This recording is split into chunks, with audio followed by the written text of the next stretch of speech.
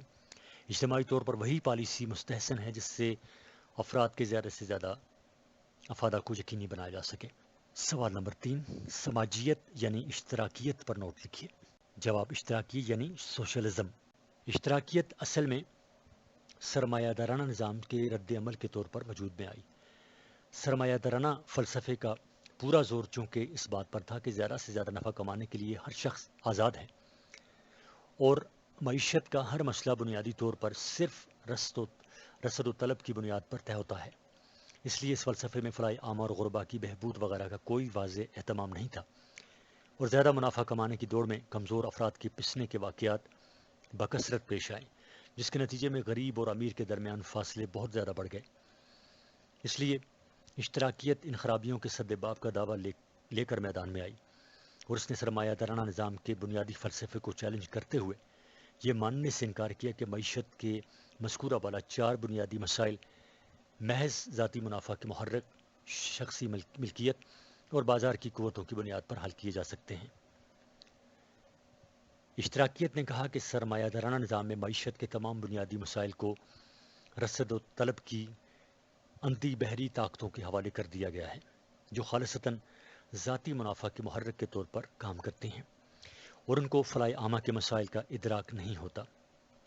خاص طور سے آمدنی کی تقسیم میں یہ قوتیں غیر منصفانہ نتائج پیدا کرتے ہیں، جس کی ایک سادہ سی مثال یہ ہے کہ اگر مزدوروں کی رسد زیادہ ہو تو ان کی اجرت کم ہو جاتی ہے، اور بسا اوقات مزدور اس بات پر مجبور ہوتے ہیں کہ وہ انتہائی کم اجرت پر کام کریں، اور جو پیداوار ان کے گاڑے پسینے کی محنت سے تیار ہو رہی ہے اس میں سے انہیں اتنا بھی حصہ نہ مل سکے جس کے ذریعے وہ اپنے اور اپنے بچوں کے لیے صحت مند زندگی کا انتظام کر سکیں۔ چونکہ ان کی محنت کی طلب رکھنے والے سرمایہ دار کو اس سے غرض نہیں کہ جس اجرت پر وہ ان سے محنت لے رہا ہے وہ واقعتاً ان کی محنت کی مناسب صلہ اور ان کی ضروریات کا واقعی کفیل ہے یا نہیں، اسے تو صرف اس بات سے غرض ہے کہ رسد کی زیادتی کی وجہ سے وہ اپنی طلب کی تسکین نہایت کم اجرت پر کر سکتا ہے، جس سے اس کے منافع میں اضافہ ہو۔ لہٰذا اشتراکیت کے نظام کے مطابق آمدنی کی تقسیم کے لیے رسد و طلب کا فارمولہ ایک ایسا بحث فارمولہ ہے جس میں غریبوں کی ضروریات کی رعایت نہیں ہے، بلکہ وہ سرمایہ دار کے ذاتی منافع کے محرک کا تابع ہے اور اسی مدار پر گردش کرتا ہے۔ صفحہ نمبر 11۔ اس طرح ترجیحات کے تعین، وسائل کی تخصیص اور ترقی جیسے اہم معاشی مسائل بھی اشتراکیت کے نزدیک رسد و طلب کی اندھی بحری قوتوں کے حوالے کرنا معاشرے کے لیے نہایت خطرناک ہے۔ ایک نظریاتی فلسفے کے طور پر تو یہ بات درست ہو سکتی ہے کہ ذاتی منافع کے محرک کے تحت ایک زراعت پیشہ شخص یا ایک صنعت کار اس وقت تک اپنی پیداوار جاری رکھے گا جب تک کہ اس کی رسد طلب کے برابر نہ ہو جائے، اور جب رسد طلب سے بڑھنے لگے تو وہ پیداوار بند کر دے گا۔ لیکن عملی دنیا میں دیکھا جائے تو کسی تاجر یا زراعت پیشہ کے پاس ایسا کوئی نپا تولا پیمانہ نہیں ہوتا جس کی مدد سے وہ بر وقت یہ جان سکے کہ اب فلاں پیداوار کی رسد طلب کے برابر ہو گئی ہے۔ لہٰذا وہ بسا اوقات یہ سوچ کر پیداوار میں اضافہ کرتا جاتا ہے کہ ابھی اس چیز کی رسد ضرورت و طلب کے مقابلے میں کم ہے، حالانکہ بازار میں حقیقی رسد زیادہ ہو چکی ہوتی ہے، اور اس سے اس حقیقت کا پتہ کافی دیر میں چلتا ہے۔ اس کا نتیجہ یہ ہے کہ بازار میں بسا اوقات ایسی چیزوں کی فراوانی ہو جاتی ہے جن کی طلب اتنی زیادہ نہیں ہے، اور اس طرح معیشت کساد بازاری کا شکار ہوتی ہے، جس کے نتیجے میں بہت سے کارخانے بند ہو جاتے ہیں، تاجر دیوالیہ ہو جاتے ہیں، اور طرح طرح کی معاشی خرابیاں پیدا ہوتی ہیں۔ لہٰذا محض رسد و طلب کی بنیاد پر ترجیحات کا تعین اتنے توازن کے ساتھ نہیں ہو سکتا جس کی معاشرہ کو واقعی ضرورت ہے۔ اب سوال یہ ہے کہ پھر مذکورہ بالا چاروں مسائل کو حل کرنے کا کیا طریقہ ہونا چاہیے؟ اس کے جواب میں اشتراکیت نے یہ فلسفہ پیش کیا کہ بنیادی خرابی یہاں سے پیدا ہوئی کہ وسائل پیداوار یعنی زمینوں اور کارخانوں کو لوگوں کی انفرادیت ملکیت قرار دے دیا گیا۔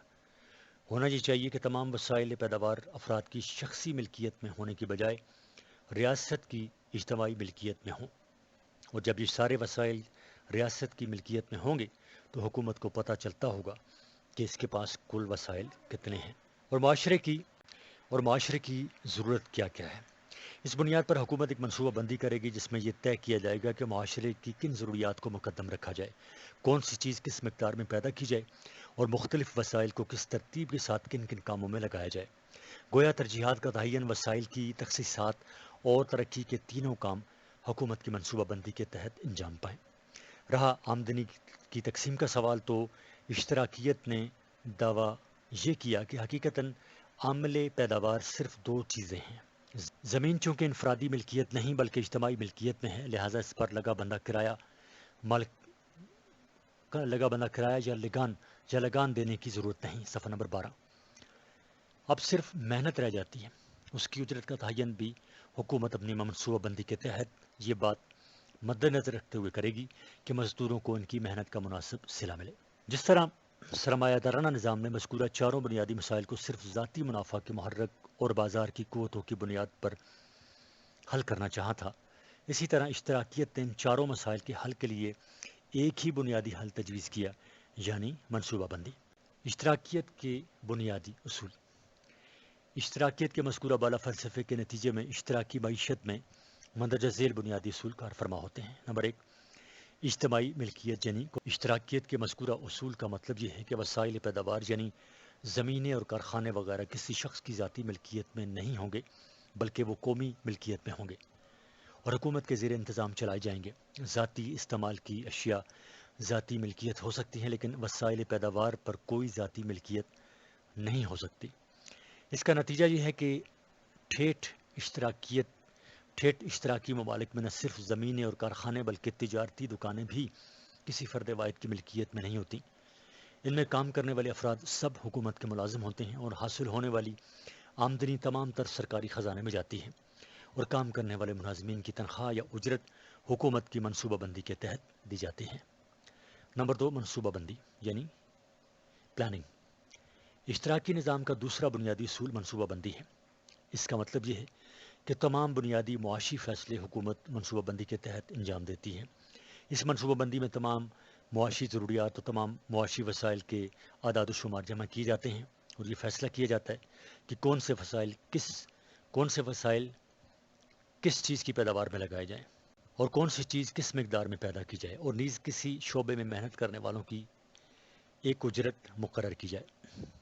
حکومت کی طرف سے معیشت کی منصوبہ بندی کا تصور اصلاً تو اشتراکیت نے پیش کیا تھا، لیکن رفتہ رفتہ سرمایہ دار ملکوں نے بھی جزوی طور پر منصوبہ بندی اختیار کرنی شروع کر دی، جس کی وجہ یہ ہے کہ سرمایہ دار ممالک رفتہ رفتہ اپنے اس اصول پر مکمل طور پر قائم نہ رہ سکے کہ حکومت معیشت کے کاروبار میں بالکل مداخلت نہ کرے، بلکہ مختلف اجتماعی مقاصد کے تحت سرمایہ دار حکومتوں کو بھی تجارت و معیشت میں کچھ نہ کچھ مداخلت کرنی پڑی، یہاں تک کہ مخلوط معیشت یعنی مکسڈ اکانومی کے نام سے ایک نئی اصطلاح وجود میں آئی۔ صفحہ نمبر 13، جس کا مطلب یہ ہے کہ اگرچہ بنیادی طور پر معیشت کو بازار کی قوتوں کے تحت ہی چلایا جائے، لیکن ضرورت کے تحت تجارت و صنعت کے بعض شعبے خود سرکاری تحویل میں بھی ہو سکتے ہیں، جیسے بعض سرمایہ دار ملکوں میں ریلوے، بجلی، ٹیلی فون اور فضائی سروس وغیرہ سرکاری تحویل میں ہوتی ہے، اور جو تجارتی نجی طور پر چلائی جا رہی ہیں حکومت ان کو بھی کچھ قواعد و ضوابط کا پابند بنا دیتی ہے۔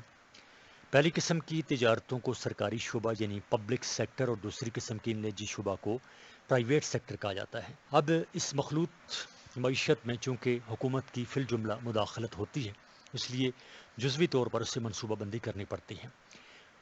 اس جزوی منصوبہ بندی کے نتیجے میں حکومت کی طرف سے عموماً 5 سالہ منصوبے تیار کیے جاتے ہیں، لیکن یہ جزوی منصوبہ بندیاں ہیں، جبکہ اشتراکیت کی منصوبہ بندی کلی منصوبہ بندی ہے، یعنی اس میں ہر معاشی فیصلہ اس سرکاری منصوبہ بندی کا تابع ہوتا ہے۔ نمبر 3، اجتماعی مفاد یعنی کولیکٹیو انٹرسٹ۔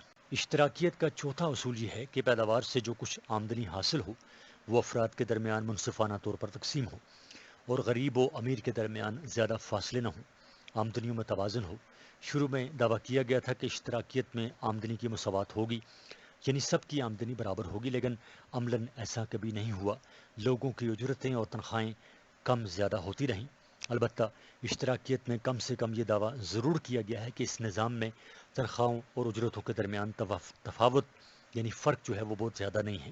اشتراکیت اور سرمایہ داری کے درمیان ایک صدی سے زیادہ مدت تک شدید معرکہ آرائی رہی۔ فکری سطح پر دونوں کے درمیان بحث و مناظرے کا بازار بھی گرم رہا اور سیاسی سطح پر جنگ و پیکار کا بھی دونوں طرف سے ایک دوسرے پر جو تنقیدیں ہوتی رہی ہیں، اور اس موضوع پر جتنی کتابیں لکھی گئی ہیں اگر ان سب کو جمع کیا جائے تو ایک پورا کتب خانہ بھر سکتا ہے۔ یہاں ان تمام تنقیدوں کو پیش کرنا تو ممکن نہیں، لیکن اختصار کے ساتھ دونوں نظاموں پر اصولی تبصرہ کیا جا سکتا ہے۔ جو میں یہاں مختصراً پیش کرنا چاہتا ہوں۔ اشتراکی نظام پر تبصرہ۔ پہلے اشتراکیت پر تبصرہ کرنا اس لحاظ سے مناسب ہے کہ اس کی خرابیوں کو سمجھنا نسبتاً آسان ہے۔ اشتراکیت کی اتنی بات تو واقعی درست تھی کہ سرمایہ دارانہ نظام میں ذاتی منافع کے محرک کو اتنی کھلی چھوٹ دے دی گئی کہ اس کے نتیجے میں فلاح نظام میں ذاتی منافع کے محرک کو اتنی کھلی چھوٹ دے دی گئی کہ اس کے نتیجے میں فلاح عامہ کا تصور یا تو بالکل باقی نہیں رہا یا بہت پیچھے چلا گیا۔ صفحہ نمبر 14۔ لیکن اس کا جو حل اشتراکیت نے تجویز کیا وہ بذات خود بہت انتہا پسندانہ تھا۔ سرمایہ دارانہ نظام نے فرد کو اتنا آزاد اور بے لگام چھوڑ دیا تھا کہ وہ اپنے منافع کی خاطر جو چاہے کرتا پھرے۔ پھر اس کے مقابلے میں اشتراکیت نے فرد کو اتنا گھونٹ دیا کہ اس کی فطری آزادی بھی سلب ہو کر رہ گئی۔ سرمایہ دارانہ نظام نے بازار کی قوتوں یعنی رسد و طلب کو تمام مسائل کا حل قرار دیا، لیکن اشتراکیت نے ان قدرتی قوانین کو تسلیم کرنے سے ہی انکار کر دیا اور اس کی جگہ سرکار کی طرف سے کی ہوئی منصوبہ بندی کو ہر مرض کا علاج قرار دیا۔ حالانکہ انسان کی اپنی وضع کی ہوئی منصوبہ بندی ہر جگہ کام نہیں دیتی اور بہت سے مقامات پر اس کا نتیجہ ایک مصنوعی جکڑ بند کے علاوہ کچھ نہیں نکلتا۔ انسان کو اپنی زندگی میں بہت سے معاشرتی مسائل پیش آتے ہیں۔ ان سب مسائل کو پلاننگ یعنی منصوبہ بندی کی بنیاد پر حل کرنا ممکن نہیں ہوتا۔ مثلاً ایک معاشرتی مسئلہ یہ بھی ہے کہ ہر مرد کو شادی کے لیے مناسب بیوی درکار ہے اور ہر عورت کو مناسب شوہر۔ یہ معاشرتی مسئلہ ابتدائی آفرینش سے آج تک لوگوں کی ذاتی پسند اور ناپسند اور لوگوں کے ذاتی فیصلوں کی بنیاد پر طے ہوتا رہا ہے۔ ہر شخص اپنے لیے مناسب رفیق حیات تلاش کرتا ہے اور جس پر دونوں کا اتفاق ہو جائے شادی عمل میں آ جاتی ہے۔ اس نظام کے نتیجے میں بے شک بعض خرابیاں سامنے آئی، مثلاً یہ ذاتی فیصلہ بعض اوقات غلط بھی ہو جاتا ہے جس کے نتیجے میں ناچاکی اور نا اتفاقی پیدا ہو جاتی ہے، اور ایسا بھی ہوتا ہے کہ کوئی عورت یا مرد اس لیے نکاح سے محروم رہ جاتا ہے کہ اس کی طرف کسی کو کوئی کشش نہیں ہوتی۔ لیکن ان خرابیوں کا یہ علاج آج تک کسی نے نہیں سوچا کہ شادیوں کے نظام کو ذاتی پسند کے بجائے سرکار کے حوالے کر دینا چاہیے۔ وہی منصوبہ بندی کر کے کہ کتنے مرد اور کتنی عورتیں ہیں اور کون سا مرد کس عورت کے لیے زیادہ مناسب ہے۔ اگر کوئی حکومت یا ریاست اس قسم کی کوئی منصوبہ بندی کرنا چاہے تو ظاہر ہے کہ ایک غیر فطری اور مصنوعی نظام ہوگا جس سے کبھی خوشگوار نتائج برآمد نہیں ہو سکتے۔ اسی طرح یہ مسئلہ کہ انسان کون سا پیشہ اختیار کرے، پیدائش کے کس عمل میں کتنا حصہ لے یا کس انداز سے اپنی خدمات معاشرے کو پیش کرے، تحقیق ایک معاشرتی مسئلہ ہے۔ اس مسئلے کو اگر صرف خشک منصوبہ بندی کی بنیاد پر حل کرنے کی کوشش کی جائے گی تو اس سے مندرجہ ذیل خرابیاں لازم آئیں گی۔ الف، منصوبہ بندی کا کام ظاہر ہے کہ اشتراکی نظام میں حکومت انجام دیتی ہے، اور حکومت فرشتوں کے کسی گروہ کا نام نہیں جس سے کوئی غلطی یا بددیانتی سرزد نہ ہو۔ صفحہ نمبر 15۔ ظاہر ہے کہ حکومت کرنے والے بھی گوشت پوست کے انسان ہوتے ہیں، وہ اپنی خواہشات اور ذاتی مفادات سے بھی مغلوب ہو سکتے ہیں اور ان کی سوچ میں بھی غلطی کا امکان ہے۔ دوسری طرف جب سارے ملک کے تمام وسائل پیداوار انسانوں کی اس گروہ کے حوالے کر دیے گئے تو ان کی نیت میں فطور آنے کی صورت میں اس کے نتائج پوری قوم کو بھگتنے پڑیں گے۔ اگر سرمایہ دارانہ نظام میں ایک چھوٹا سرمایہ اور محدود وسائل پیداوار پر ملکیت حاصل کر کے چند افراد کو ظلم کا نشانہ بنا سکتا ہے تو اشتراکی نظام میں چند برسر اقتدار افراد پورے ملک کے وسائل پر قابض ہو کر اس سے کہیں زیادہ ظلم کر سکتے ہیں، اور اس کا نتیجہ یہ ہو سکتا ہے کہ بہت سارے چھوٹے چھوٹے سرمایہ دار ختم ہو جائیں گے اور ان سب کی جگہ ایک بڑا سرمایہ دار وجود میں آ جائے جو دولت کے سارے وسائل کو من مانے طریقے سے استعمال کرے۔ 2، اشتراکیت کی منصوبہ بند نظام ایک انتہائی طاقتور بلکہ جابر حکومت کے بغیر نہ قائم ہو سکتا ہے اور نہ چل سکتا ہے، کیونکہ افراد کو ہمہ گیر ریاست کو منصوبہ بندی کے لیے تابع بنانے کے لیے ریاستی جبر لازم ہے، کیونکہ ہر شخص کو اپنی مرضی کے مطابق کام کرنے کے بجائے ریاستی منصوبہ بندی کے تحت کام کرنا پڑتا ہے۔ اس لیے یہ منصوبہ بندی ایک زبردست قوت قاہرہ کے بغیر کام نہیں کر سکتی۔ چنانچہ اشتراکی نظام میں سیاسی آزادیوں کا خاتمہ لازمی ہے اور اس طرح فرد کی آزادی بہر طور کچلی جاتی ہے۔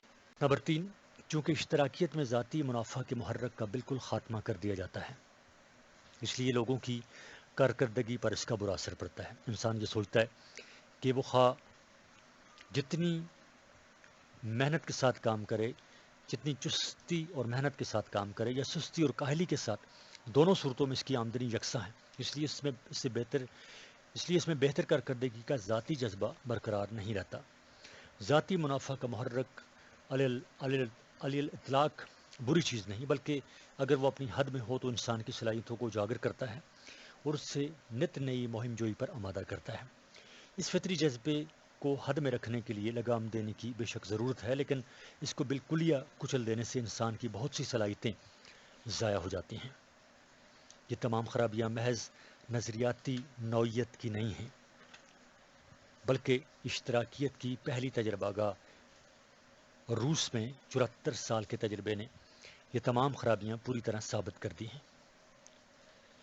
ایک زمانے میں، ابھی کچھ عرصہ پہلے تک، اشتراکیت اور نیشنلائزیشن کا طوطی بولتا تھا، اور جو شخص اس کے خلاف زبان کھولتا اسے رجت پسند اور سرمایہ دار کا ایجنٹ کہا جاتا تھا۔ صفحہ نمبر 16۔ لیکن سوویت یونین کے خاتمے کے موقع پر خود روس کے صدر یلسن نے کہا کہ کاش اشتراکیت یوٹوپین نظریے کا تجربہ روس جیسے عظیم ملک میں کرنے کے بجائے افریقہ کے کسی چھوٹے رقبے میں کر لیا گیا ہوتا، تاکہ اس کی تباہ کاریوں کو جاننے کے لیے 74 سال نہ لگتے۔ صفحہ نمبر 16۔ سوال نمبر 4، کمیونزم پر نوٹ لکھیے۔ جواب: کمیونزم یعنی اشتمالیت۔ کمیونزم سوشلزم کی نسبت زیادہ سخت ہے۔ مارکس نے معاشرہ کے مروج اقتصادی نظام کو ذیلی ڈھانچہ سے موسوم کیا۔ مذہب، قوانین، اخلاقیات اور سوسائٹی کے دیگر ادارے سپر یعنی اعلیٰ ڈھانچہ یعنی سٹرکچر ہیں۔ مذہب اور اخلاقیات اپنے مفادات کی حفاظت کے لیے مالدار اور حکومت پر فائز طبقے گھڑ لیتے ہیں۔ اس لیے تمام مذاہب اور اخلاقیات جو کہ بنی نوع انسان کے مابین مروج ہیں، مشکوک پائے جاتے ہیں۔ مارکس کے معاشی نظریے کے اصول۔ مارکس کے معاشی نظریہ کے 5 اصول ہیں۔ نمبر 1، قانون ارتکاز۔ 2، زائد قدر۔ 3، طبقاتی کشمکش۔ 4، بحرانوں کو فاضل پیداوار کا نظریہ۔ اور 5، معاشرتی انقلاب۔ کارل مارکس نے اپنے افکار کے لیے انہیں بنیاد قرار دیا اور ساری عمارت کی اساس انہی 5 اصولوں پر استوار کی۔ کارل کے خیال کے مطابق ساری دولت محنت پیدا کرتی ہے، مگر اس سے صرف گزر اوقات کرنے کے لیے اجرت دی جاتی ہے، اور باقی ثروت مالدار طبقہ کی جیبوں میں جاتی ہے۔ اس طرح گویا کہ آجر مزدوروں کا استحصال کرتے ہیں۔ اس طرح ارتکاز دولت وجود میں آتا ہے، اور نتیجتاً 2 طبقوں، سرمایہ دار اور پرولیٹیریٹ یعنی محنت کش کے درمیان جنگ و جدال کا آغاز ہو جاتا ہے۔ ان کی صلح یا سمجھوتہ کی صورت پیدا نہیں ہو سکتی، کیونکہ جیسا کہ معاشرہ ترقی کر جاتا ہے، مزدور جو کہ اکثریت میں ہوتے ہیں اور صارفین بھی وہی ہوتے ہیں، مگر ان کی قوت خرید کم ہوتی ہے۔ صفحہ نمبر 17۔ کیونکہ ان کی زائد پیدا کردہ پیداوار نہیں، محافظہ کی صورت میں کم ملتی ہے، صنعتی تباہی شروع ہو جاتی ہے۔ اس طرح سرمایہ دارانہ نظام خود بخود تباہ ہو جائے گا۔ پرولتاریہ طبقہ ایک نیا نظام قائم کرے گا، جس کے مطابق مالدار طبقہ کو اپنی ثروت و جائیداد سے یکسر محروم کر دیا جائے گا، اور اس مرحلہ کو پرولتاریہ کی آمریت یعنی ڈکٹیٹرشپ آف پرولیٹیریٹ کہتے ہیں، یعنی دانشمند اقلیت یعنی یکسونسٹ پارٹی ہر حال میں برسر اقتدار آ جانی چاہیے، کمیونسٹ پارٹی، اور آہنی ہاتھ سے ملک پر چاہیے۔ المختصر طاقت کے زور سے تختہ الٹ دیا جاتا ہے، اور یہیں سے اشتمالیت کے انسانیت سوز مظالم کی ابتدا پڑتی ہے، جب ریاست و سیاست پر کلی طور پر کمیونسٹ جماعت چھا جاتی ہے۔ ذرائع پیداوار کو میا لیے جاتے ہیں تو ملک میں کوئی طبقہ نہیں ہوتا، سارا ملک ایک ہی جماعت میں منسلک ہو جاتا ہے۔ یہ اس کی آخری منزل یعنی ہائر آف فائنڈ فیز ہے، جس کے مطابق ہر ایک سے قابلیت کے مطابق اور ہر ایک کو اس کی ضرورت کے مطابق یعنی from each according his ability, from each according his need کا سلسلہ شروع ہو جائے گا۔ اجتماعیت میں تمام کاروبار ایک خاص منصوبے کے تحت مرکزی طور پر انجام پاتے ہیں۔ معاشرتی اور تعلیمی پروگرام بنائے جاتے ہیں تاکہ ملک ترقی کے دوراہے پر آ کر کھڑا ہو جائے۔ منصوبہ بندی کا خاص کردار ہوتا ہے۔ واضح رہے کہ سوشلزم اور کمیونزم میں فرق صرف طریقہ کار کا ہے۔ ذرائع پیداوار کو قومی ملکیت بنانا تو دونوں میں مشترک ہے۔ مارکسزم ایک باطل مذہب ہے۔ یہودی کارل مارکس اس مذہب کا پیغمبر اور سرمایہ اس کی کتاب ہے۔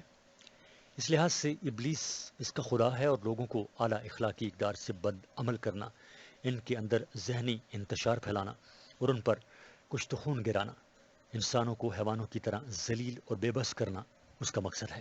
ان کے اندر ذہنی انتشار پھیلانا اور ان پر کشت خون گرانا، انسانوں کو حیوانوں کی طرح ذلیل اور بے بس کرنا اس کا مقصد ہے۔ مارکسزم نہ صرف ایک غلط نظریہ ہے، یہ کوئی سائنس نہیں۔ مارکسزم نہ صرف ایک غلط نظریہ ہے، یہ کوئی سائنس نہیں، نہ اس نے کسی ایک بھی آنے والے واقعے کے متعلق صحیح اندازہ نہیں کیا، بلکہ انسان اور معاشرہ کے بارے میں اس کے نظریات کا اجٹ پن حیران کن ہے۔ 20ویں صدی کے اس مکروہ مذاق کا باعث بعض لوگوں کا لالچ، بعض کا اندھا پن اور بعض کا یہ سودا ہے کہ انہیں کوئی عقیدہ مل جائے۔ یہ نظریہ اب یورپ میں اپنی ساکھ کھو چکا ہے اور وہاں اس کا دیوالیہ نکل چکا ہے۔ مارکسزم کو ماننے والوں کی سب سے کم تعداد روس میں ہے، کیونکہ ہم اس کا مزہ چکھ چکے ہیں۔ اس کا معاشی نظریہ بالکل ابتدائی انسانی دور کا اور محض سطحی ہے۔ در حقیقت اشتراکیت اور اشتمالیت ایک ہی ماں کے دو جڑواں بچے ہیں۔ اشتمالیت ان میں سے زیادہ ترش اور شدید تر ہے۔ صفحہ نمبر 18۔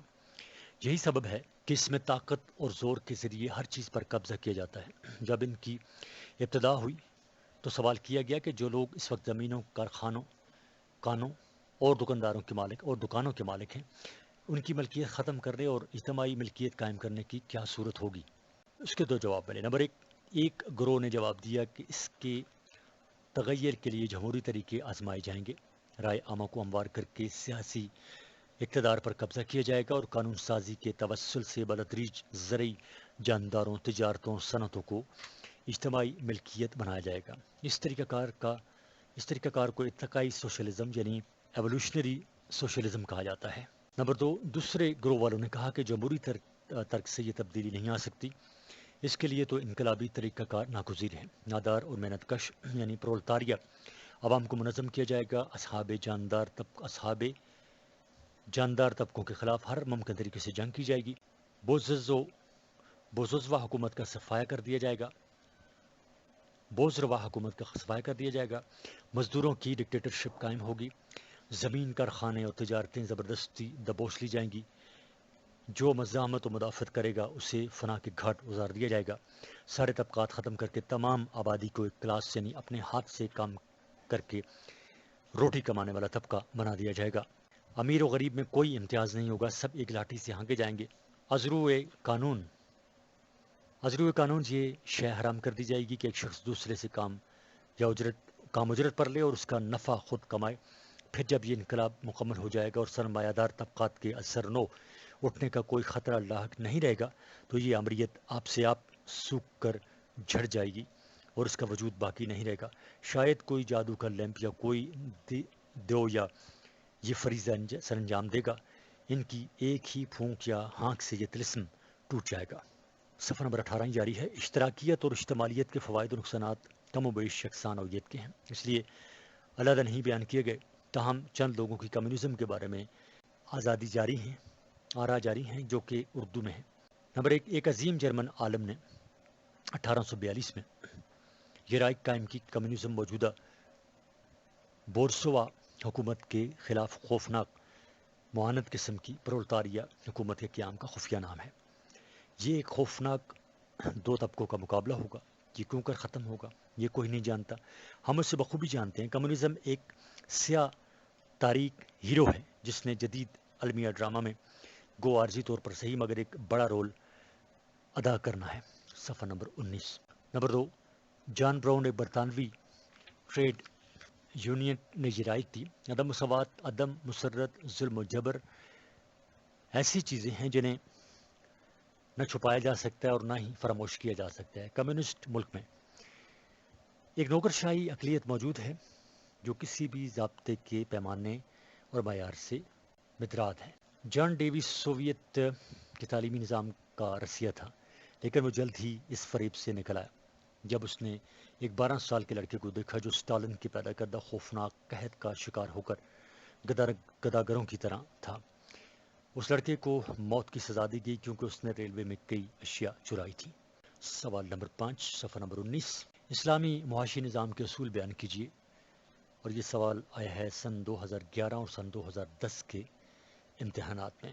اسلامی معاشی نظام کے اصول بیان کیجیے۔ جواب: اسلامی معاشی نظام قرآن پاک جو اقتصادی نظام پیش کرتا ہے مندرجہ ذیل اصولوں پر قائم رہے۔ نمبر 1، معاشیات اور مذہب کا تعلق۔ اسلام چاہتا ہے کہ وہ سب سے پہلے لوگوں کے ذہنوں میں یہ بات ڈالے کہ معاشیات اور مذہب کے درمیان ایک گہرا تعلق موجود ہے، اور ذہن سے یہ بات نکالے کہ معاشی زندگی سے مذہب کا کوئی تعلق نہیں۔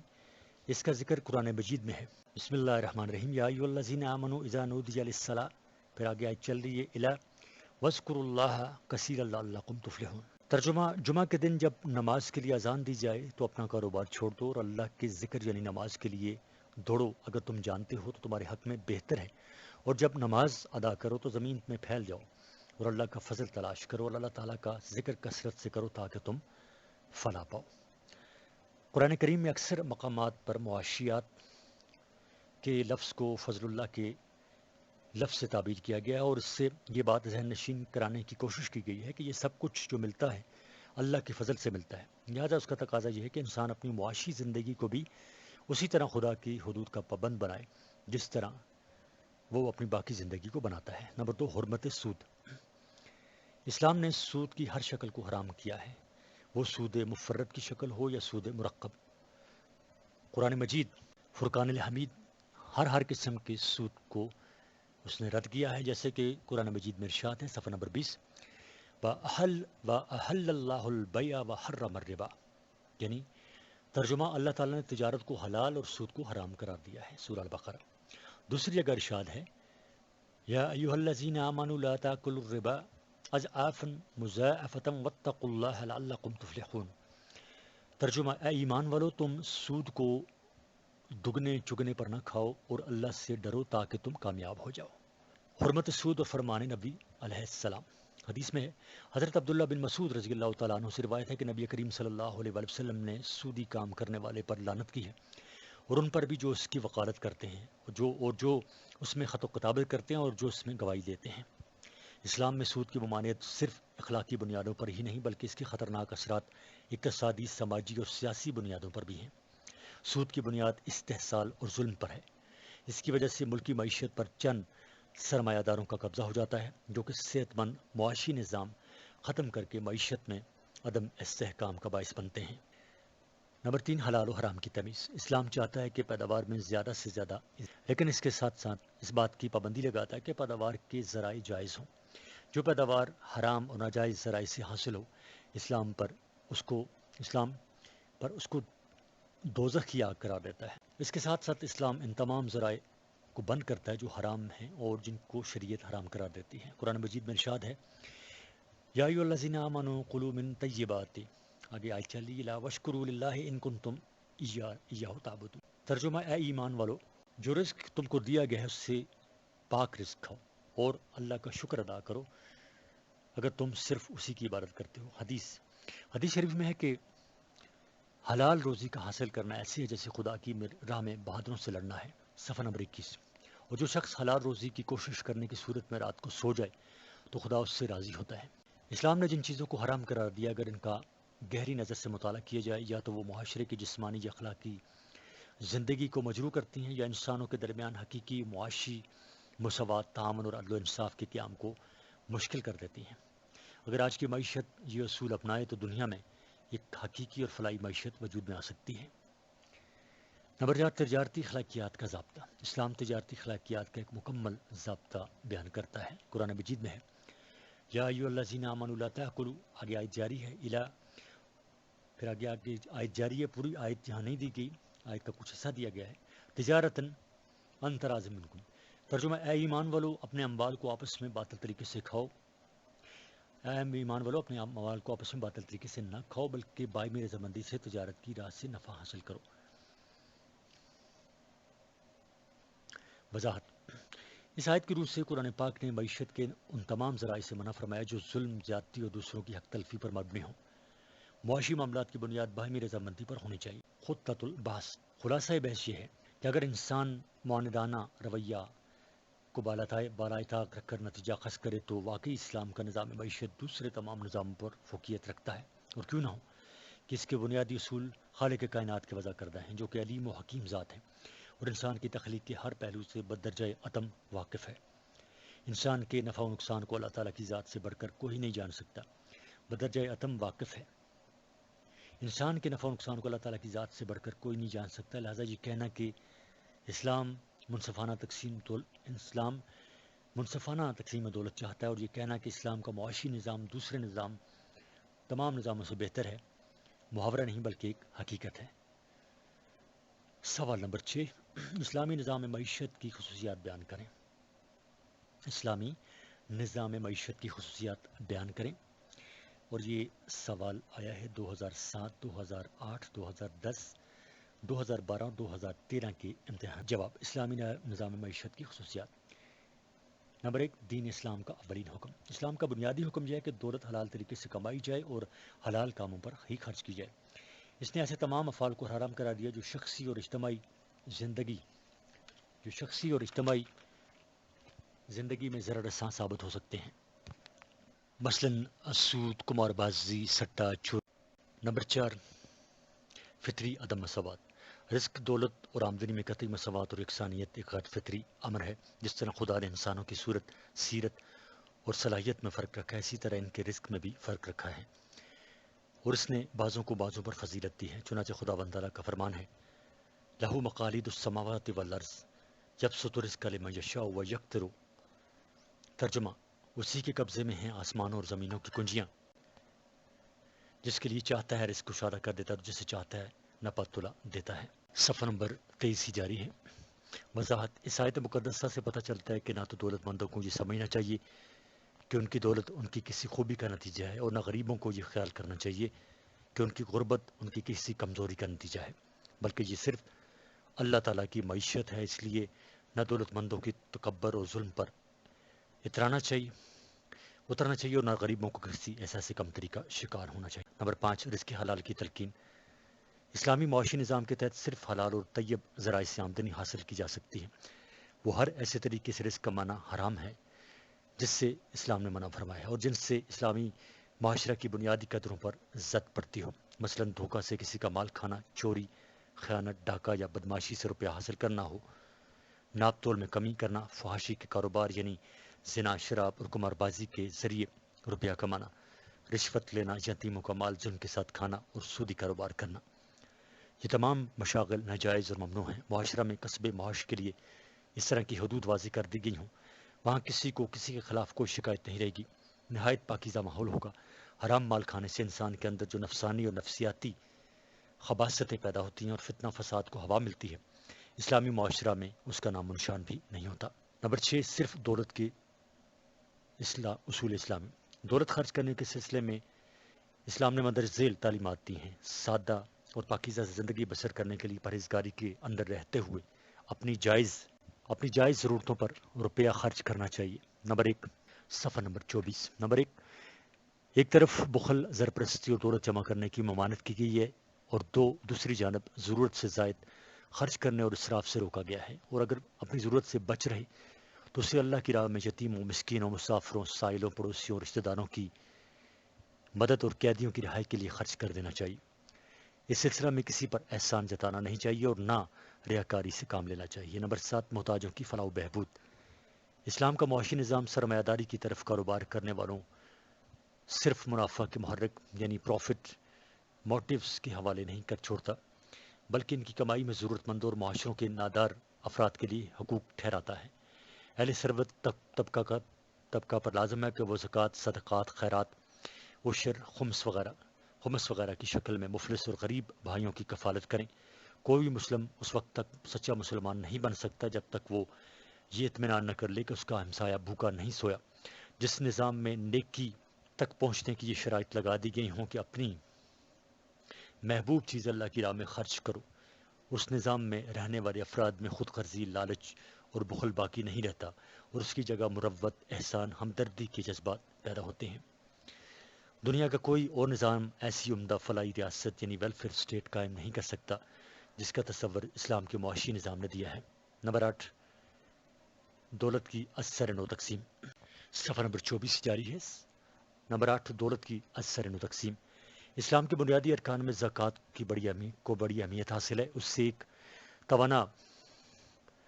سے ایک تو ناداروں کی کفالت ہوتی ہے، دوسرے یہ چند ہاتھوں میں دولت جمع ہونے کو بھی روکتی ہے، کیونکہ ہر صاحب نصاب شخص ہر سال اپنی کل دولت کا 2.5% اللہ کی راہ میں ضرورت مندوں پر خرچ کرتا ہے۔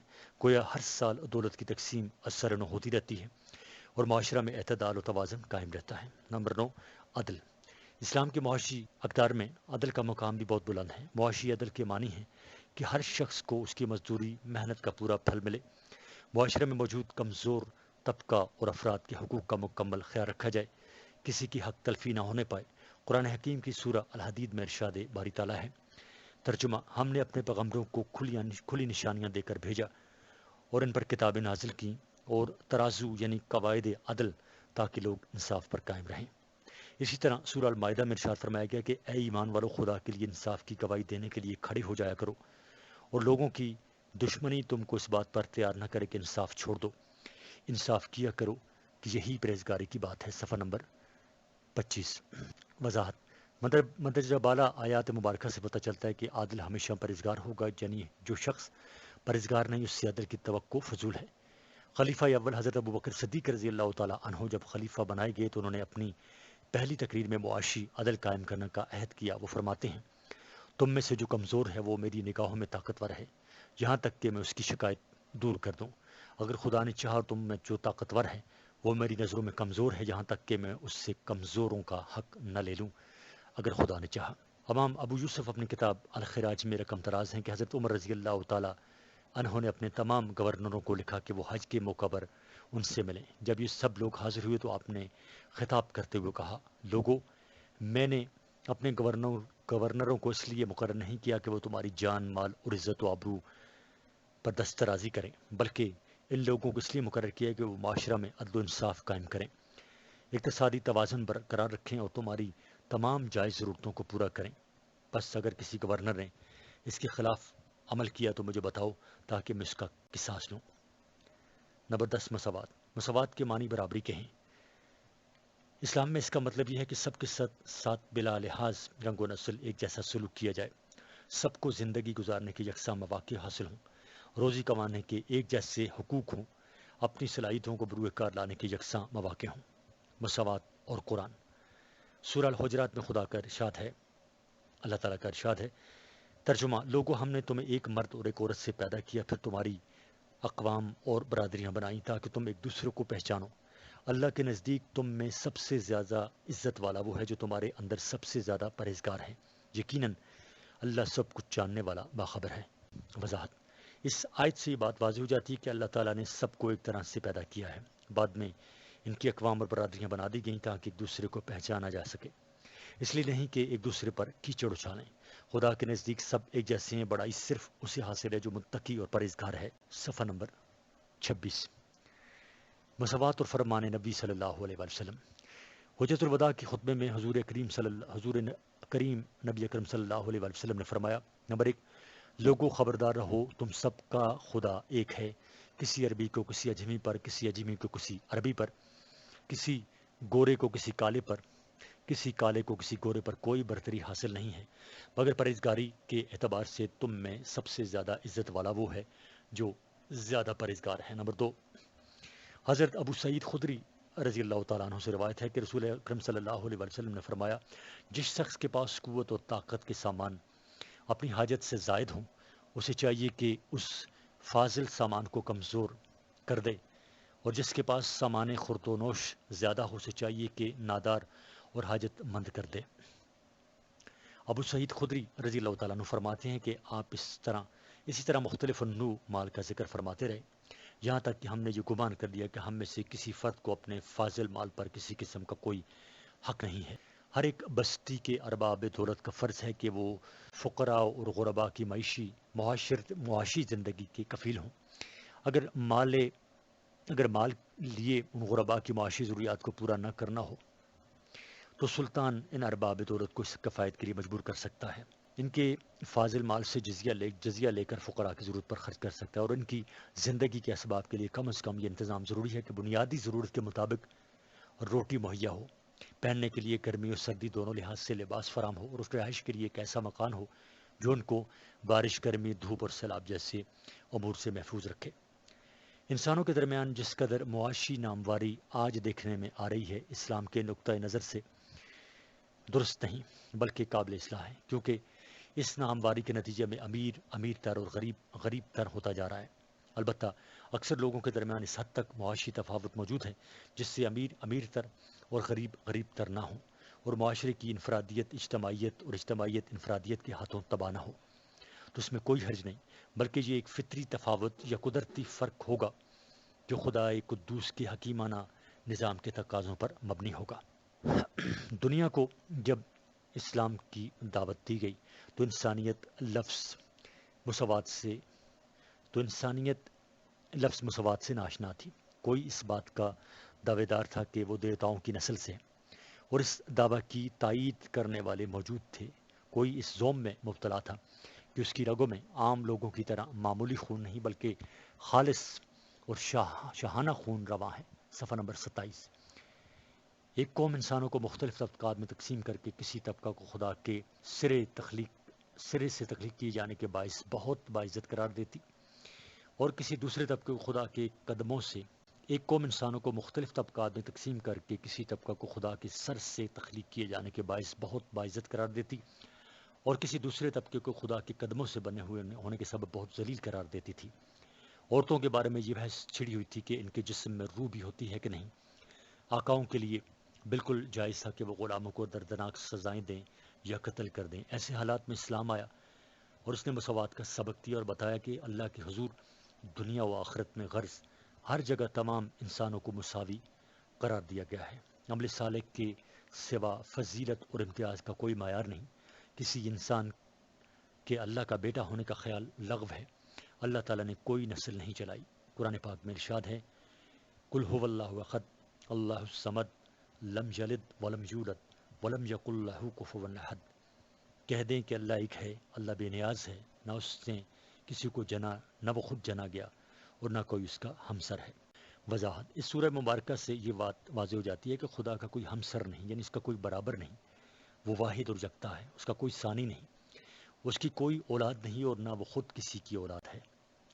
اسی طرح شاہان خون کا دعویٰ بھی باطل ہے، اور عالی خون کی تقسیم محض ایک افسانہ ہے. اور یہ بات بھی کہ کسی کو سر سے تخلیق کیا گیا اور کسی کو پیر سے غلط اور من گھڑت ہے. یہ سب انسان ایک جیسے ہیں. حضور پاک صلی اللہ علیہ وسلم کا ارشاد ہے، تم سب آدم کی اولاد ہو اور آدم مٹی سے پیدا کیے گئے تھے. لوگ اپنے آباء و اجداد پر فخر کرنا چھوڑ دیں ورنہ وہ ایک حقیر کپڑے سے زیادہ ذلیل ہوں گے. اسلام عورت اور مرد میں بھی حقوق کی تفریق نہیں کرتا. اسلام نے عورت کو بحیثیت ایک صنف کے پوری طرح مردوں کے صنف کے مساوی قرار دیا ہے. اس نے صرف ایسی برتری کو روا رکھا ہے جس کی بنیاد ذمہ داری اور مہارت پر ہے. جہاں بھی ذمہ داری اور مہارت یکساں ہو وہاں دونوں کو مساوی مقام دیا گیا ہے. لہٰذا روحانی دینی اعتبار سے دونوں برابر ہیں. سورہ نساء میں ارشاد ہے، ترجمہ: جو نیک عمل کرے گا خواہ وہ مرد ہو یا عورت بشرطے کہ وہ مومن ہو تو ایسے ہی لوگ جنت میں جائیں گے اور ان کی ذرا برابر حق تلفی نہ ہوگی. سورہ النساء صفحہ نمبر. اس طرح حق ملکیت اور مالی تصورات کا مجاز ہونے کے اعتبار سے بھی دونوں برابر ہیں. جائیداد میں عورت کو مرد سے آدھا حصہ اس لیے ملتا ہے کہ اس پر خاندان کی کفالت کی ذمہ داری نہیں ہوتی. اس طرح شادی کے معاملے میں عورت مرد کے حقوق برابر ہیں. اس کی پسند ناپسند کو اہمیت حاصل ہے. سیاسی طور پر اسلام میں ہر بالغ شخص کو اپنی رائے استعمال کرنے کا مساوی برابری کا حق حاصل ہے. معاشی طور پر بھی اسلام ہر فرد کے ساتھ یکساں سلوک کرنے کا حکم دیتا ہے. ہر فرد کو روزی کمانے، زندگی گزارنے کے یکساں مواقع فراہم کرنا ہے. اسلامی قانون میں بھی کسی شخص کے لیے کوئی امتیازی درجہ نہیں ہے. خواہ کوئی امیر ہو یا غریب، اعلیٰ ہو یا ادنا، قانون کی نگاہ میں سب یکساں حیثیت رکھتے ہیں. نمبر 11، اخوت. محبت اور رحمت خدائی صفات ہیں. اللہ تعالیٰ اپنی مخلوق میں ان صفات کی جلوہ گری دیکھنا چاہتا ہے. اس لیے اللہ تعالیٰ صرف ان انسانوں سے محبت کرتا ہے جو اس کے بندوں سے محبت کرتے ہیں. اسلام سلامتی، امن اور بھائی بھلائی کا دین ہے. یہ اپنے فرزندان توحید کو باہمی الفت، اخلاص اور بھائی چارہ کی لڑی میں پرونے کا متمنی ہے۔ یہی وجہ ہے کہ وہ ایک دوسرے کے ساتھ تعاون اور ہمدردی کا سبق دیتا ہے، بھوکے کو کھانا کھلانے، پیاسے کو پانی پلانے اور حاجت مندوں کو کی ضرورت پوری کرنے کی ترغیب دیتا ہے۔ ارشاد نبی ہے، رحم کرنے والوں پر رحم کیا جاتا ہے، تم زمین والوں پر رحم کرو، آسمان والا تم پر رحم کرے گا۔ الحدیث۔ رحم کا جذبہ صرف انسانوں کے لیے ہی وقف نہیں، بلکہ یہ جذبہ فیض عام ہوتا ہے اور جانور بھی اس سے مستفید ہوتے ہیں۔ اسی طرح حضور نبی اکرم صلی اللہ علیہ وآلہ وسلم نے فرمایا، ہر ذی روح کے ساتھ رحم کرنے پر تم کو ثواب ملے گا۔ صفحہ نمبر 29۔ اخوت اور قرآن۔ دین فطرت سے منسلک ہونے کی بنا پر ایک مسلمان نے ہر مذہب سے خصوصی محبت، رحمت حاصل کرنے کا حقدار ہوتا ہے۔ اللہ تعالیٰ مسلمانوں کی اس صفت کو یوں بیان فرماتے ہیں، وہ آپس میں رحمت و شفقت رکھتے ہیں۔ جب ابتدائی اسلام میں اللہ کے اذن سے مکہ معظمہ سے مدینہ منورہ کی جانب مسلمانوں نے ہجرت کی تھی تو اہل یثرب نے ہر لحاظ سے نوواردوں کی مدد کی تھی، اور جس کی 2 بیویاں تھیں ایک کو طلاق دے کر اپنے بھائی کے حوالے کر دی۔ دنیا میں اولین بار ایسے مثالی معاشرہ کی بنیاد قائم ہوئی، اور ایک انصاری نے ایک ہجرت کرنے والے کو اپنا بھائی تسلیم کیا، اسے اخوت کے نام سے موسوم کیا جاتا ہے۔ 12 حلال و حرام۔ صفحہ نمبر 29 جاری ہے۔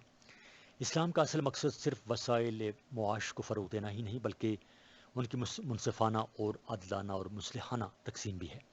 اس لیے اسلامی معاشی جدوجہد اور اصول معاشی پر حلال و حرام کی پابندیاں عائد کرتا ہے۔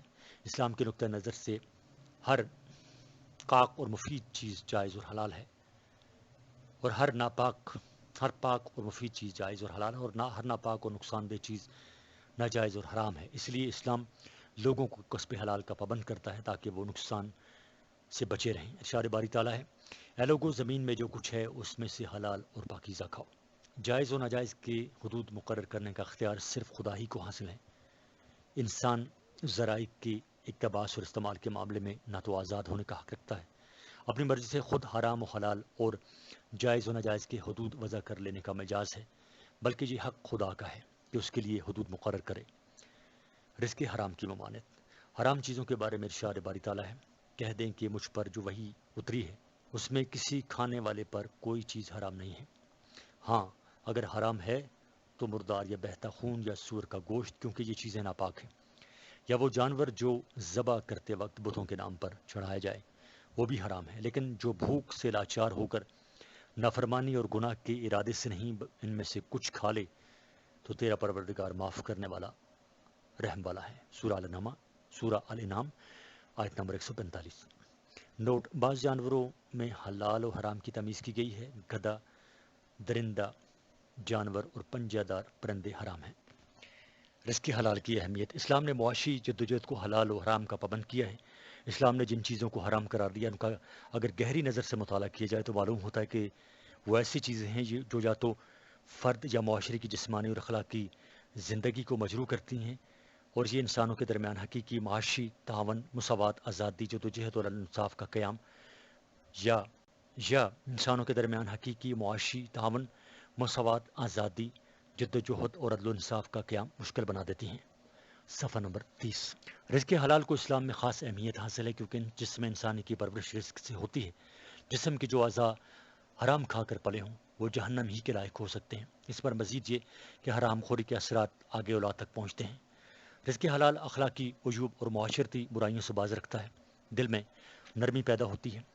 حرام کھانے سے اعمال برباد ہوتے ہیں، آدمی سخت دل ہو جاتا ہے، دل سے مروت کے جذبات ختم ہو جاتے ہیں، انسان خود غرض اور حریص بن جاتا ہے۔ ایسے افراد ننگے انسانیت ہوتے ہیں۔